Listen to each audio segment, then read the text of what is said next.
In the peaceful town of Willowbrook, life unfolded predictably for Tony.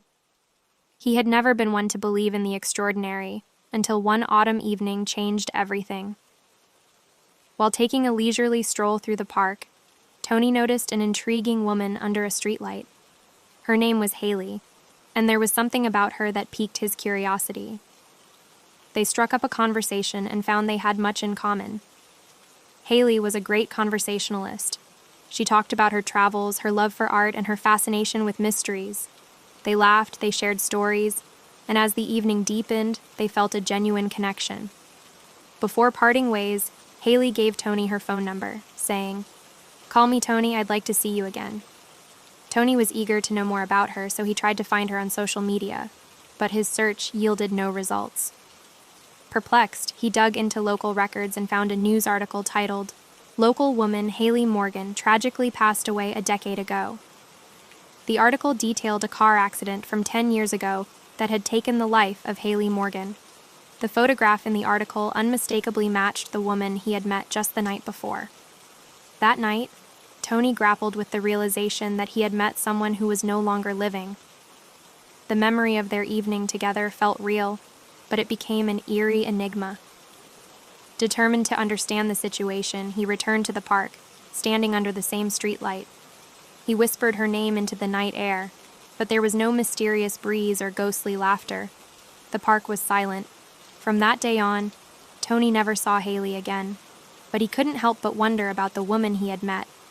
Perhaps it was a case of mistaken identity or an extraordinary coincidence, but he couldn't deny the uncanny resemblance. The memory of that evening remained a puzzle he couldn't quite solve.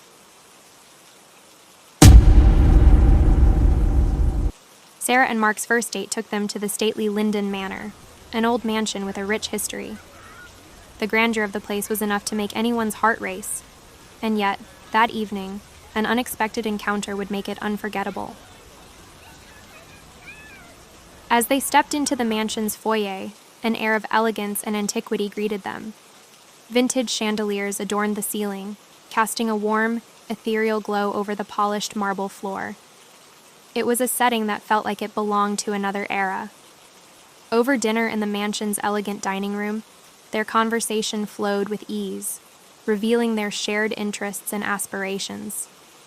Sarah couldn't help but admire Mark's charm, and he was equally enchanted by her wit and humor. After their meal, they decided to explore the mansion's beautifully landscaped gardens. The night sky was adorned with stars, and the moonlight painted a silvery sheen over the estate. The gardens held a timeless beauty that beckoned them to wander hand in hand.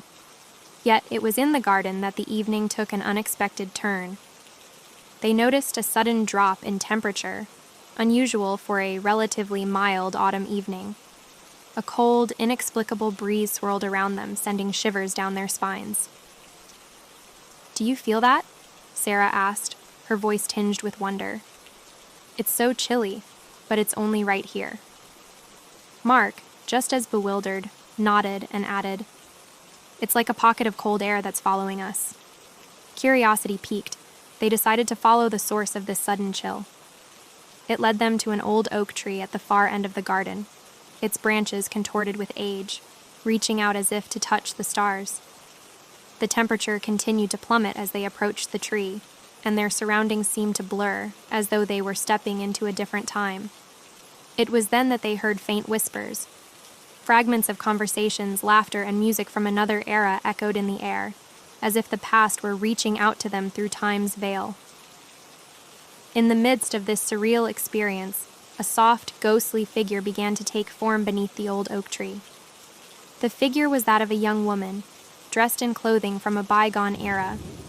Her eyes held an otherworldly melancholy, and her presence exuded an undeniable sense of the supernatural. The ghostly woman extended a translucent hand toward them, her voice a mere whisper. "I've been waiting for someone to find me. My name is Eliza.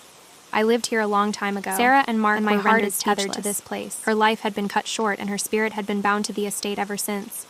Eliza yearned to be free. Sarah and Mark were deeply moved. Together, they researched the history of Linden Manor. Their efforts led them to a hidden compartment in the mansion's archives, where they discovered a fragile, yellowed love letter. It was a heartfelt message penned by Eliza to her lost love. With the letter in hand, Sarah and Mark decided to return to the garden just beneath the same oak tree. There they read the love letter aloud. A gentle breeze passed as they read the heartfelt words. It was as if their act of reading the love letter had provided a sense of closure that Eliza had longed for. Her spirit had finally found peace,